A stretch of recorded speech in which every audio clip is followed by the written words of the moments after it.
First, I want to commend President Trump and his national security team and our brave and skilled pilots and their crews for a brilliantly executed mission on Saturday night. Second, I want to condemn the selective and unlawful leaking of a report from the Defense Intelligence Agency, which explicitly said was preliminary, was done with low confidence, was done with numerous intelligence gaps that could lead to a broad range of conclusions. And I also want to address what I think are the effects of not only the United States' military efforts against Iran, but also the Israeli Defense Forces. You have seen several experts in the last couple of days who I think it's fair to say are not Donald Trump partisans. Use words like effectively destroyed, catastrophic damage, set back for years. That includes Rafael Grossi, the director of the UN's International Atomic Energy Agency. David Albright, a renowned and respected former weapons inspector in this field. Norm Rule, who was the National Intelligence Manager on Iran during the Obama administration. All again use phrases like effectively destroyed, catastrophic damage, set back for years. So without any classified information whatsoever, I think it's safe to say that we have struck a major blow alongside our friends in Israel against Iran's nuclear program that is going to make America safer, our friends in the region safer, and protect the world from the risk of an Iranian nuclear weapon for years. Mr. Chairman, there was a report that the Trump administration is going to limit its briefings to members of Congress because of this leak. Have you pushed back on that? I've seen the report. I'm not aware of that. No one in the Trump administration has raised it with me. I understand their frustration that just hours after that report from the Defense Intelligence Agency was posted to Congress's, it was leaked. Obviously, it was leaked by someone who was trying to put our pilots and their crews and the president and his national security team in the worst light. I don't know if it was from Congress. I don't know if it was from someone inside the administration opposed to the president's policy. But as I said, that report was preliminary. It was done with low confidence. It said it had numerous intelligence gaps. It assumed the worst case scenario with perfect conditions in Iran. I believe that this mission was a tremendous success and that we have effectively destroyed Iran's nuclear program today. Hey, Mr. Chairman, how confident are you that the ceasefire can hold at this point, given especially what you heard in this report? The ceasefire will hold if Iran lives up to its end of the bargain. If Iran starts trying to attack Israel again or to attack U.S. interests in the region again, then both the President and the Prime Minister have said rightly that we will have to go back and we'll have to show Iran once again that we mean business. Senator Condon, the Democrats seem satisfied with this. They had expressed so many reservations about this.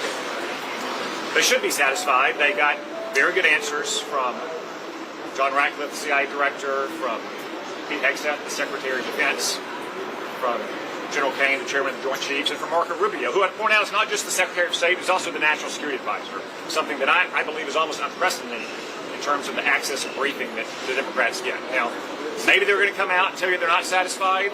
Some Democrats, some in the media seem to have such a case of Trump derangement syndrome that they're rooting for the survival of Iran's nuclear program versus celebrating the success of our pilots and their crews. But I think the answers they got in there should be totally satisfactory. Was there discussion of the leaks in there at all? Yes, there was condemnation of the leaks by both the briefers and Republicans and Democrats for that matter. We should not ever leak classified information. Mr. Chairman, if there's additional force required necessary to do further damage to Iran's nuclear program, do you think that action should be vetted or consulted through Congress? Well, first off, as I said, I think we've caused catastrophic damage to Iran's nuclear program. That's not to say they might not try to reconstitute it at some time, but for those of you around 10 years ago during the debate over Barack Obama's nuclear weapons program, we often use the phrase vast nuclear infrastructure because it does take a vast infrastructure. And I know everyone's very focused on what happened at a couple of these underground bunkers or what happened with canisters of uranium. But if you look at the whole span of what happened over 12 days, the targeting of Iran's nuclear scientists, the underground bunkers, the centrifuges, the centrifuge manufacturing sites, the gas to metal conversion sites, that's why we're confident, since all of those are single points of failure in an effort to get a nuclear weapon, that we have had an extraordinary success. Now again, both the President and Prime Minister Netanyahu have said that Iran should not try to reconstitute their nuclear weapons program, and if they do, then all options will remain on the table. If this chairman was there for discussion, do you think they should prosecute? Todd Blanche would have ruled that out last night. Well, the law applies equally to everyone, and no one should leak classified information. The people in both parties seem satisfied by the amount of damage caused. Is there agreement in the room? I think you'll have to ask some of our Democratic colleagues. I suspect those who are satisfied won't stop here, and those who are dissatisfied will stop and Do you explain the have reason. some sense of where the enriched uranium is at this point? Has the intelligence community figured that out at this point? I don't have a comment on that. I will say it was not part of the mission to destroy all their enriched uranium or to seize it or anything else. Again, this is not a Mission Impossible movie. There's not a single thing out there that can be done or not done to allow Iran to get a nuclear weapon. It's the entire chain of events and people and places that you have to put together to get a nuclear weapon. The scientists, the centrifuges, the repair parts, centrifuge manufacturing, the cascades of centrifuges, the gas to metal conversion facilities. But I'm confident the mission was destroyed. But if that enriched uranium, we're not sure where that is. Senator Johnson, can you come over to the microphones, please?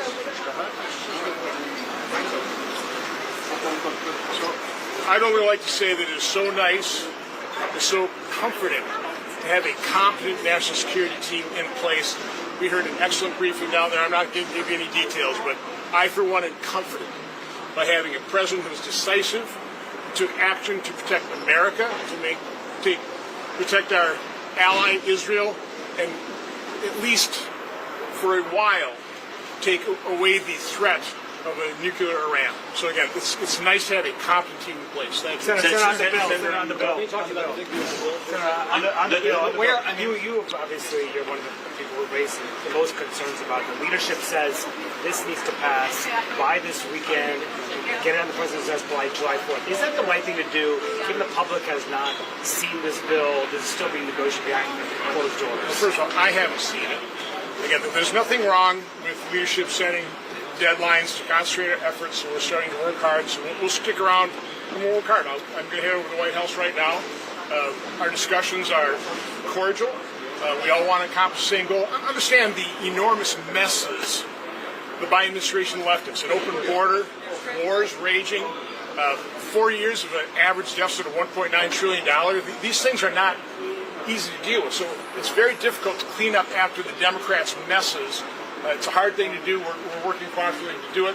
If it takes a few more days, a few more weeks, that's not a problem. This is an arbitrary deadline.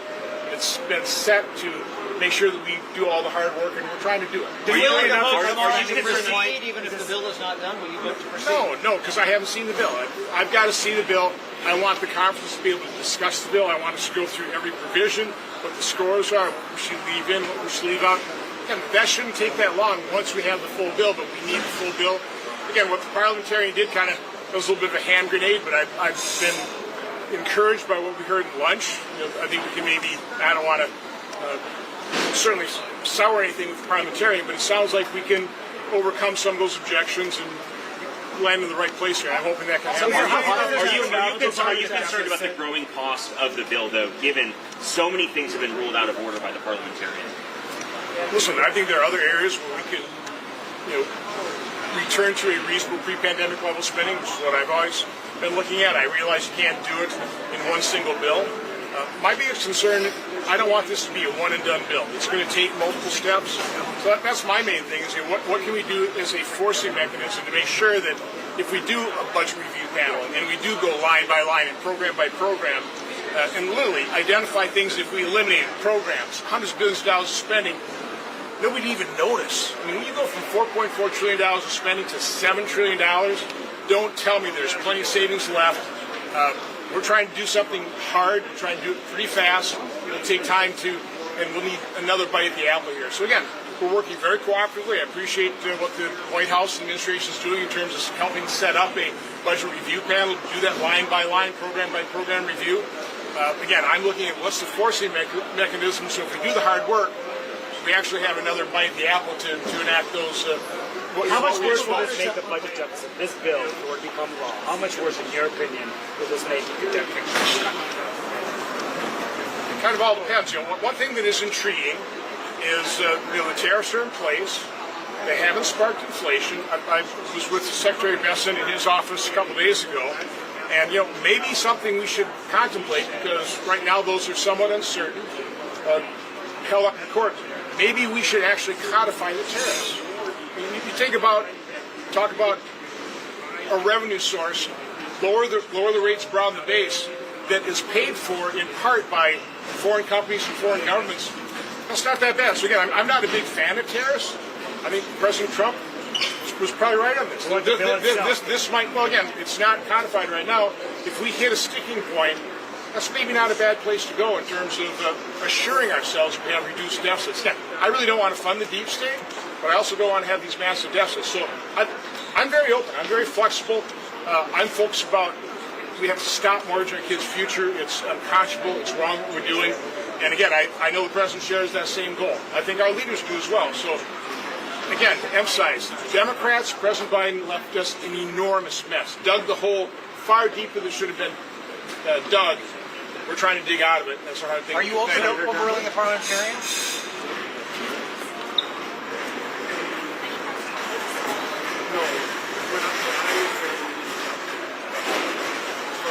Hey, it's joining here. Sure.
They talk about the need to have potential to have to restrike the site.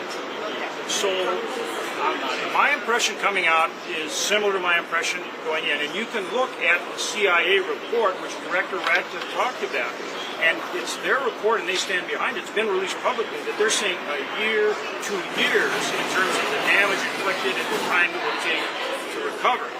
The other point that was made, and I think this is a very important point, we just demonstrated that we can take out their sites between what Israel did and the United States, our strike. We can take out the setup that they have now. Would you really recreate the exact same thing? You have to think about it pretty long and hard. Furthermore, they're scientists, they're generals. That's been set back. They don't have that leadership or the scientific knowledge. All those things make it very hard to recreate what they have had. And would you do that? going forward when you know we can take it out again.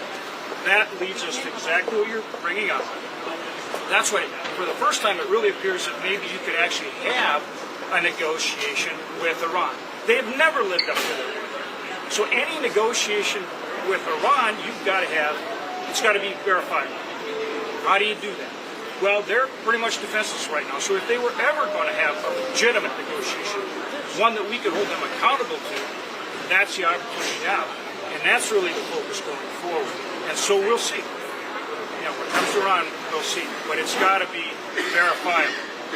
Senator, one quick question on reconciliation, if I may. Yeah. What do you say to those colleagues of yours who want to overrule or fire the parliamentarian in light of the recent news?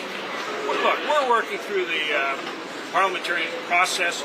It's complicated, but it's still our belief we'll get through it this weekend and be on the floor voting on the bill. This weekend? We'll start voting? I believe so. Thank you. Frank. Senator Murphy, can you go to the camera? Senator Murphy, can you go to the camera, please?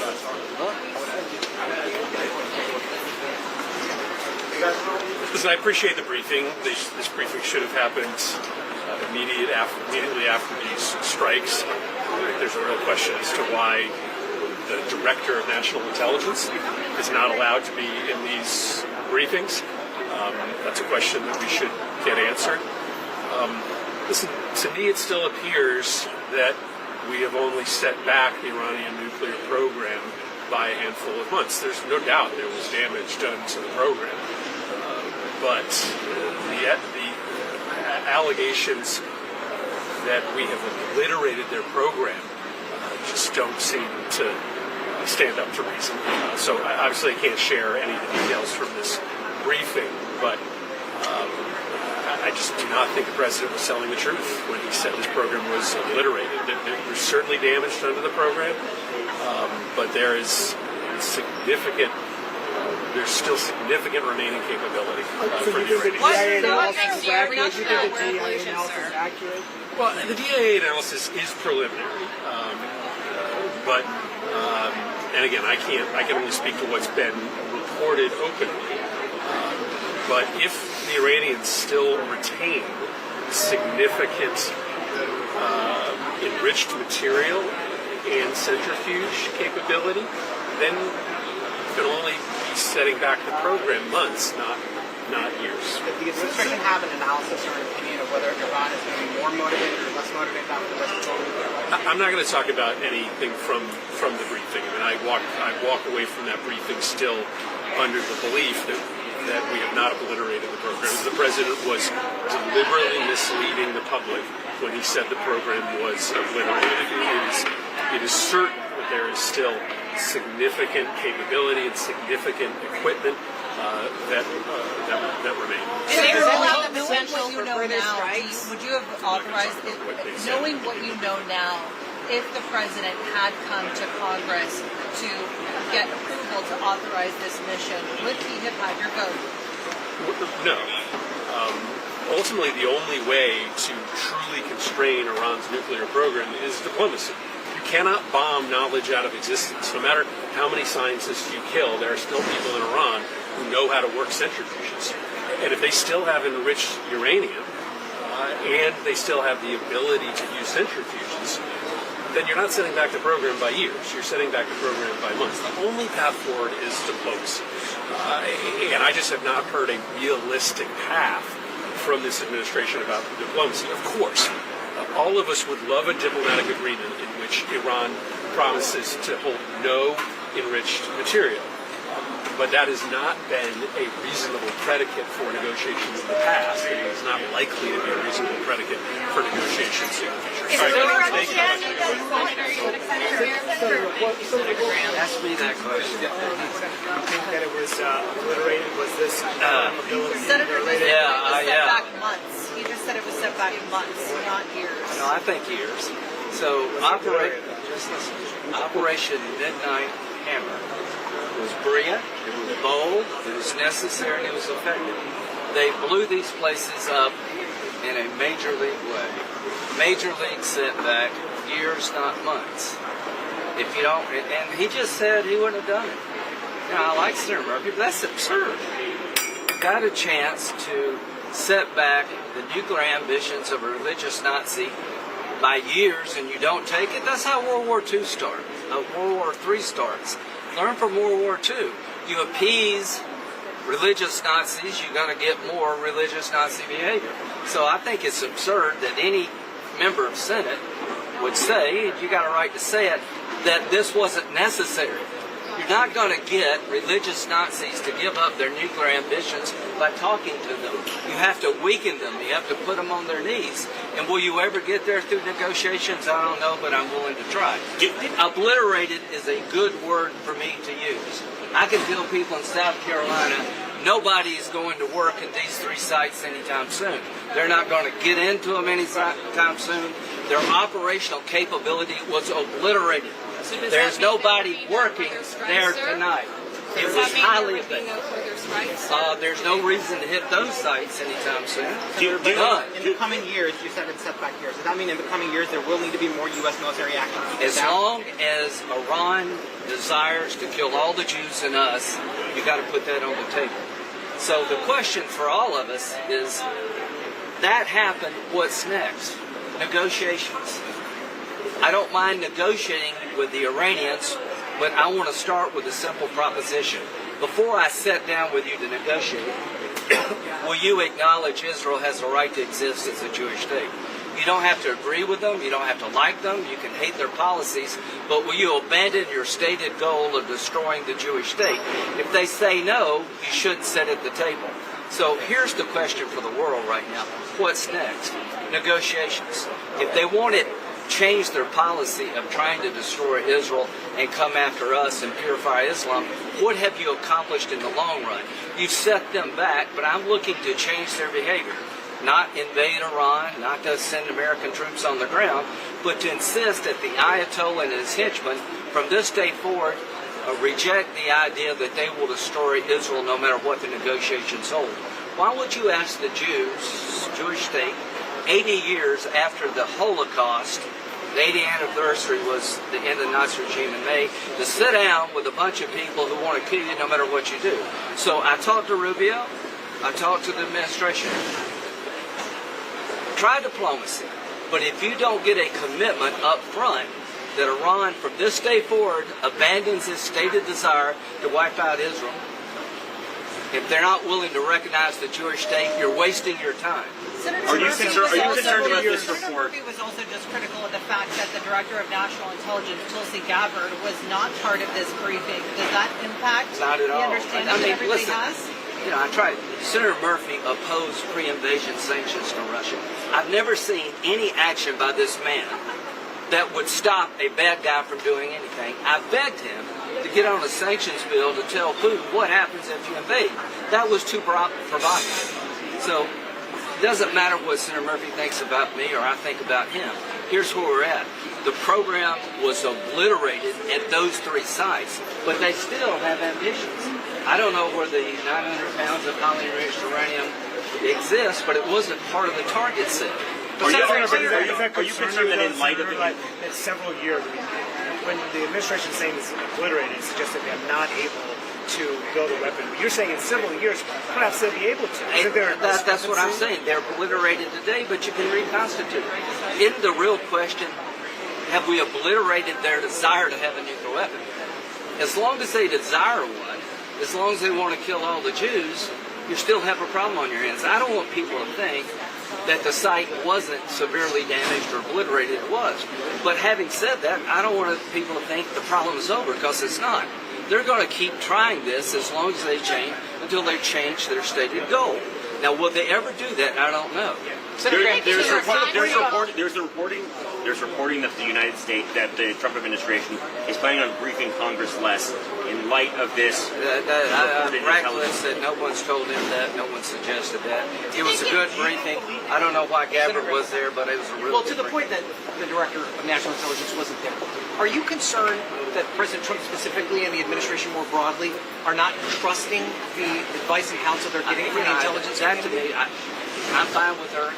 I wanted Ratcliffe. I don't care who's the Director of National Intelligence. I don't hear from the CIA. They're the ones with the assets. But does President Trump trust the CIA right now? Yeah, I think one of the biggest, lack of a better term, winners in this whole deal is Ratcliffe. I I mean, the president has high confidence in Ratcliffe. I do too.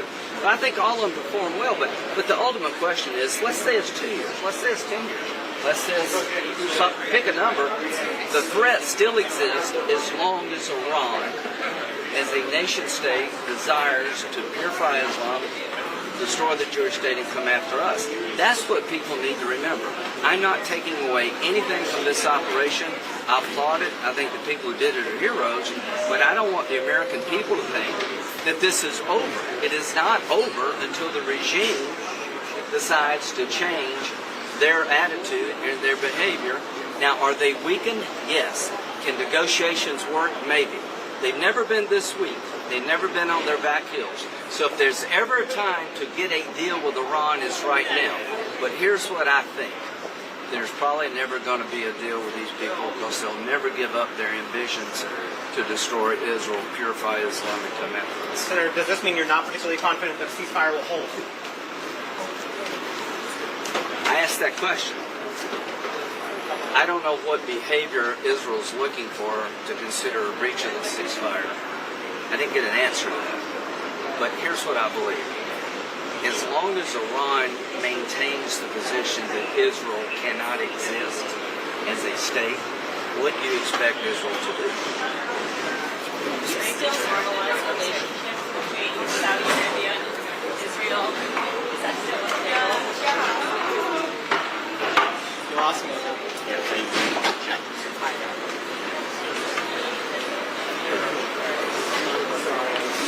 Walking fast, so I was stepping back. You guys just slide in here a little bit more.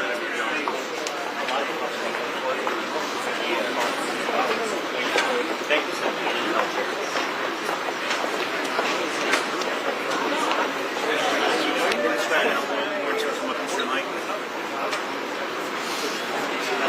Hey, Robert, do you buy on Schumer? No, I do not. Okay. Yeah, I have one security staff right here, so. That's on Gracie right here. Hi, Gracie. Is your boss coming?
Senator Blumenthal. Nice to meet you, Warren. What is your I guess assessment of the success of this operation? Let me say, first of all, most of what we heard today, the American people deserve and need to hear, and there's no reason why it should be kept from them. My personal view, based on what I heard, is Iran continues to be a threat. The nuclear armed Iran is a threat to the entire world, an unacceptable threat. And right now, we have no final battle damage assessment that would enable us to be comfortable or complacent about what has been done. We are very grateful to the military men and women for forming a key military accomplishment that I think will go down in the annals. But their mission was limited. What they could destroy with the tools that they have.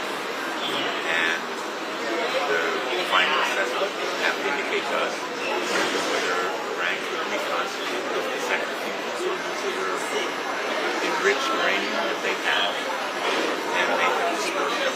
And have to see finally what the assessment is. Senators have come out and some of them have said the program was set back months, some of them have said the program was set back years. Is that too premature for anyone to be talking about? The point is, we don't know. Anybody who says we know with certainty is making it up because we have no final battle damage assessment. And certainly, this mission was successful insofar as it extensively destroyed and perhaps severely damaged and set back the Iranian nuclear arms program.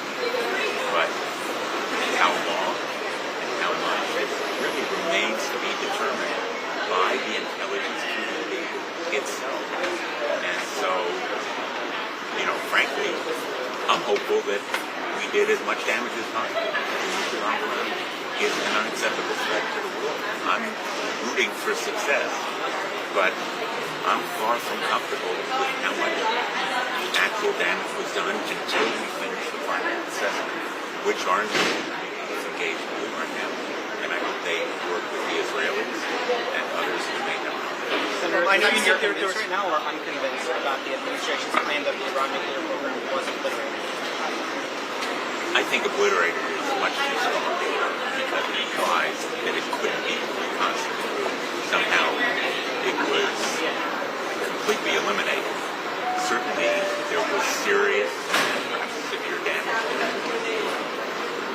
And the use of those 12 bombs in the sites where they were positioned, I think was serious and substantial.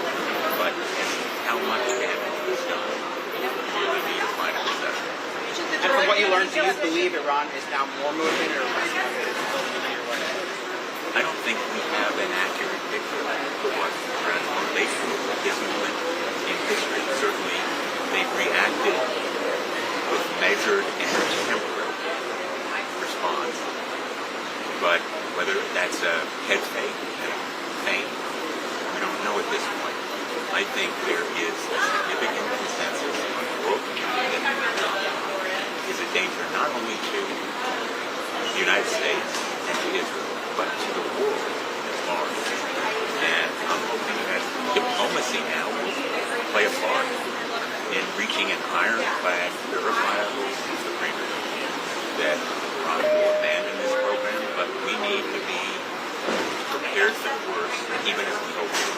The president put out a Truth Social post alleging that Democrats leaked the assessment and should be prosecuted. Do you have any reaction to that? I have no reason to think that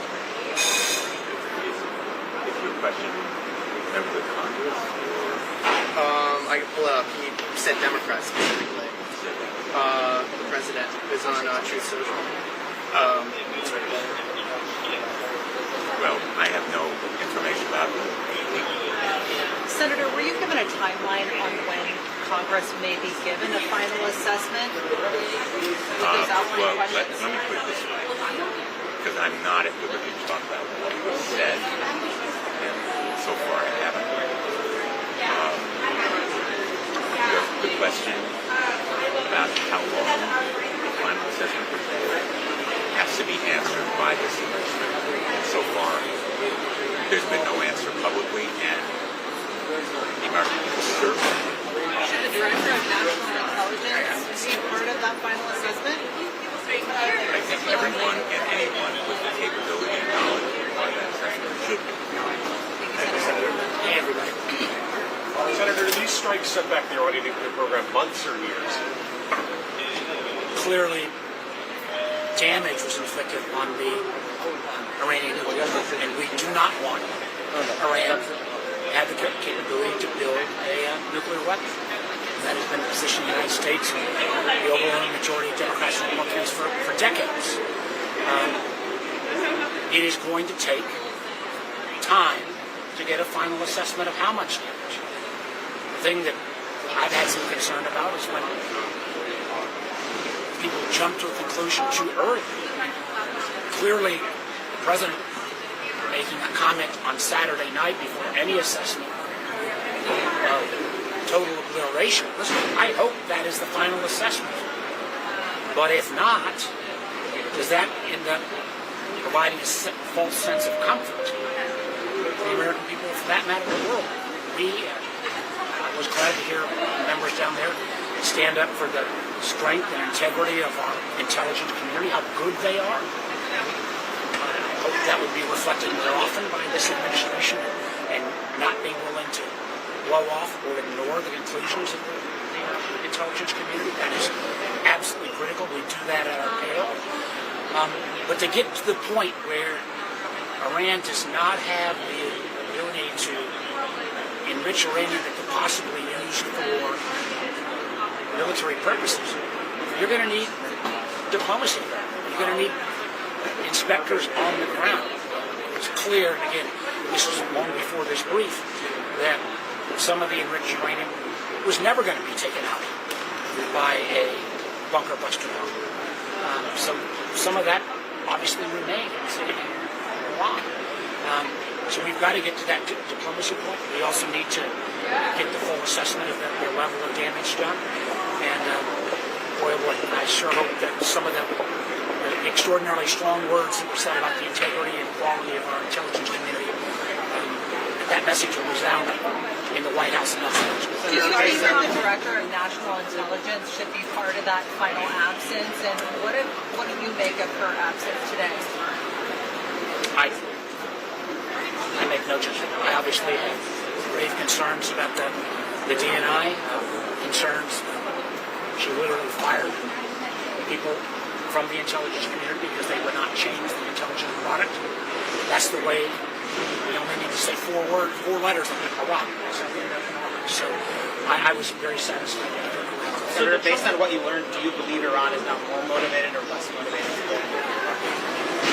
There are, obviously, if we don't have all of the enriched uranium eliminated, some of those capabilities exist.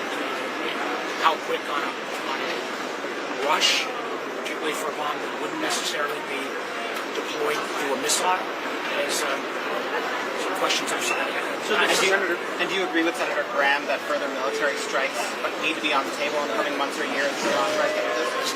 What I think we ought to see is what happens next. And my hope, and again, I'm glad to hear people talk about this, the only way we get certainty is with inspectors on the ground, making sure not only about the enriched uranium, but the fact of what this regime, it's a bad regime, might be trying to do in secret.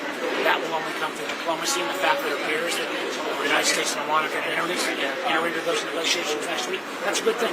Senator Warner, can you share by Congress from the bill, and they're not ruling out prosecuting members of that? Do you think that's appropriate to be saying right now? I have been extraordinarily consistent. Leaks of any kind should be prosecuted. I simply wish that the administration would adhere to that same level of secrecy about classified information that shouldn't be shared on non-classified channels like Signal, and the fact that we still don't know whether the participants on some of those calls have ever even had their phones scrubbed for malware. That is not practice. Were you aware of the DIA assessment before CNN reported on it?